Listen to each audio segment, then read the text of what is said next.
Bismillahirrahmanirrahim.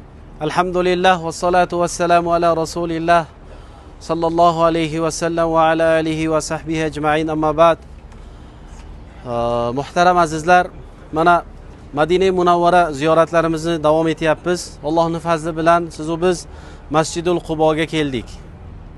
Masjidul Qubo bu birinchi musulmonlar uchun birinchi qurilgan masjiddir. Yer musulmonlar uchun birinchi masjid bu Masjidul Qubo. Hatto Masjidul Nabaviyyadan, Masjidul Haramdan oldin birinchi musulmonlar uchun masjid bo'lgan joy bu Masjidul Qubo. Uning tarixi Payg'ambarimiz Muhammad sallallohu alayhi va sallam, Allohning salom va salovati va rahmati bo'lsin u zotga, vaqtiki payg'ambar etib tayinlandilar Allohning tomonidan, Makka Mukarramada xuddi kecha aytganimizdek tazyiqlar bo'ldi. Bir musibatlar keldi. Inshaalloh Makkada batafsil aytib beramiz inshaalloh, Alloh nasib qilsa. Majbur bo'ldilar Makkani tark etishga. Tark etib uylaridan chiqib Savr g'origa bordilar. Savr g'oridan to'g'ri mana shu tomonga qadam ranjida qildilar.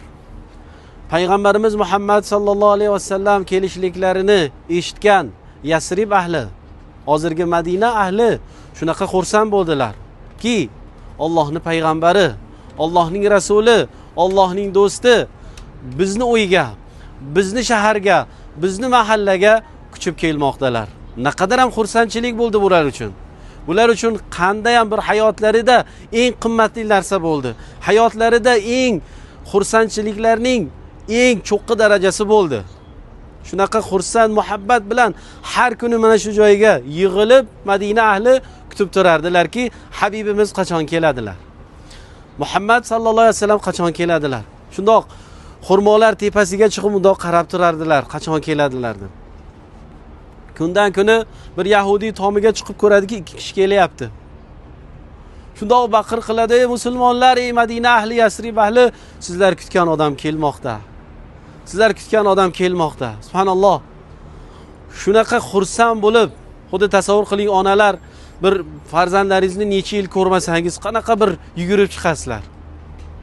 Mana shu holatda shunaqa hissiyot bilan, shunaqa muhabbat bilan, shunaqa yugurib butun xalq shu joyga chiqdi. Uzoqdan Rasulimiz alayhissalatu vassalomni ko'rib she'rlar aytib qoldilar. Bizga Alloh tomonidan bir munavvar bil barakot kelyapti deb. Nashidlar o'qishadi-yu, Tola'al badru alayna deb. Hammamiz eshitamiz. Mana shu vaqt o'sha Madina ahli aytgan bu she'rlar, nazmlar edi. Bizga Allohdan rahmat kelyapti, bir nur kelyapti deb shunaqa xursand bo'ldilar. Ikkovlon keldilar. Payg'ambarimiz Muhammad sallallohu alayhi vasallam kim bilan edilar? Abu Bakr Siddiq bilan. Endi hech kim tanimaydi. Hozir internetda